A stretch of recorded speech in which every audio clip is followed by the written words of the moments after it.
Hey everyone! Today we're diving into the wisdom of Munib Nasir's Sacred Insights. We're going to distill some of its most profound teachings on personal growth and turn them into a simple, actionable guide for a more purposeful life. Ready? Let's get started. So the book kicks off with this really powerful invocation. And look, this isn't just some formal opening. It's the lens for everything that follows. It's asking us to start with mercy, both in how we see the world and, more importantly, how we act in it. Okay, so that leads us right into our first section, which is all about building our lives on that very foundation, a foundation of mercy. So you might be asking, what exactly do we mean by mercy and compassion here? Well, it's not just a fuzzy feeling. The book makes it clear that it's an active commitment to kindness, and it calls for a special focus on those who are most vulnerable in our communities. Now this is where it gets really beautiful. This teaching highlights this amazing two-way street. The compassion that you show to others right here on earth, it's directly mirrored by the divine compassion shown back to you. It's like our actions create these incredible ripples that we might not even see. All right, so we've laid that groundwork of mercy toward others. Now we're going to turn that focus inward. Section 2 is all about that internal journey, how we can cultivate real inner peace, gratitude, and of course, humility. I just love this metaphor. Happiness isn't something you go out and find, it's something you actually grow. And the soil it needs to thrive, it's gratitude. The whole idea is that when you actively appreciate your blessings, even the really small ones, that's what allows a deeper sense of joy to flourish in your life. Okay, that sounds great in theory, but how do you actually do it? Well, insight number 19 gives us this beautifully simple framework. Think of it as a 3-step guide for just about everything life throws at you. When things are good, practice gratitude. When they're tough, practice patience. And when you mess up, because we all do, practice humility and ask for forgiveness. It's a really powerful recipe for lasting contentment. And that brings us to humility, which is illustrated so perfectly here. You know, humility isn't about thinking less of yourself, it's about thinking of yourself less. And you see that in this simple but profound shift, going from I to we.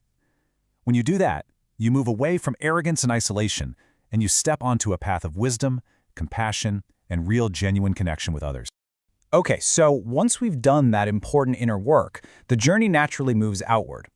This third section is about how those internal principles, mercy, humility, how they translate into our actions in the real world, specifically through justice, integrity, and love.